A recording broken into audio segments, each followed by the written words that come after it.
Θέμα και κλίμα. Ένα υπερθέαμα παρακολούθησαν όσοι ήταν το πρωί στο Φλίσβο στις εντυπωσιακές επιδείξεις των μαχητικών αεροσκαφών της πολεμικής αεροπορίας. Η κάμερα της ΕΡΤ ήταν εκεί και κατέγραψε τους θεαματικούς και επικίνδυνους ελιγμούς.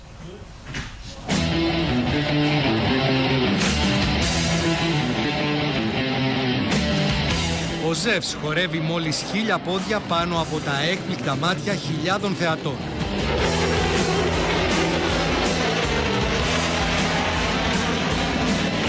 Ο επισμηναγός Θεοχαρόπουλος με το F-16 Block 52 Plus δείχνει στο κοινό ελιγμούς που οι πιλότοι μας πραγματοποιούν σχεδόν κάθε μέρα στο Αιγαίο όταν συναντούν τα τουρκικά αεροσκάφη που έχουν παραβιάσει τον εθνικό εναέριο χώρο.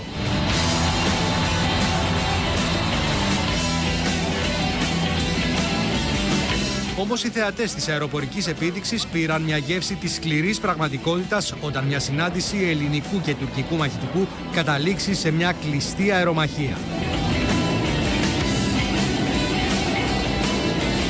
F-16, Mirage 2000 Pavla 5, αλλά και τα F-4E Phantom έκοψαν πολλές φορές την ανάσα.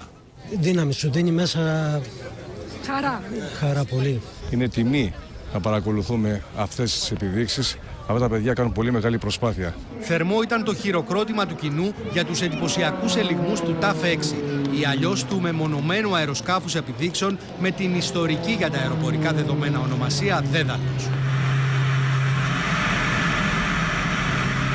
Να αισθάνεται ασφαλής και ότι εμείς είμαστε πάντα εδώ και δεν πρόκειται να κάνουμε ούτε ένα βήμα πίσω.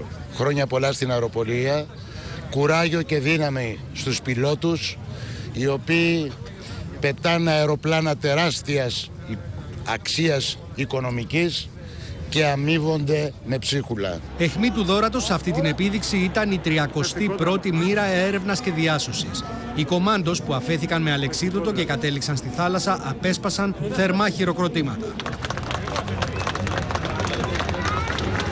Η διάσωση του πιλότου από τον διασώστη των ειδικών δυνάμεων της αεροπορίας έγινε με ελικόπτερο Super Puma, ενός πτυτικού μέσου που έχει ανεβάσει ραγδαία την ικανότητα στην έρευνα και διάσωση, καθώς η χώρα μας αναγνωρίζεται διεθνώς για τις ικανότητές της. Σύμφωνα με τους υπολογισμούς, περισσότεροι από 15.000 κόσμου παρακολούθησαν την αεροπορική εκδήλωση.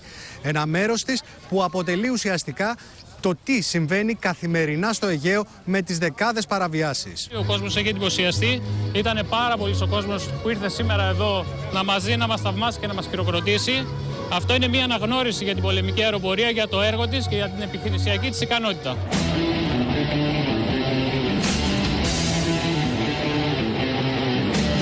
Μικροί και μεγάλοι που βρέθηκαν στο Παλαιό Φάληρο είδαν ένα μέρος των δυνατοτήτων της πολεμικής αεροπορίας και των πιο σύγχρονων αεροσκαφών του εναέριου στόλου, αλλά και αεροσκάφη που συμβάλλουν στο κοινωνικό σύνολο, όπως τα πυροσβεστικά CL-215.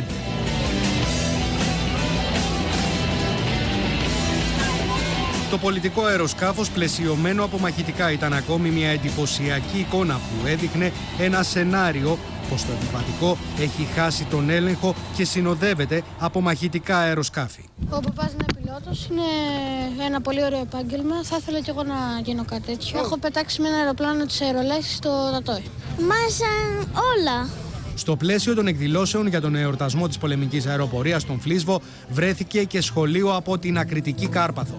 Ενώ όσοι θέλουν Δευτέρα και Τρίτη, τα πολεμικά αεροδρόμια σε όλη τη χώρα θα είναι ανοιχτά ώστε μικροί και μεγάλοι να δουν από κοντά αεροσκάφη της πολεμικής αεροπορίας.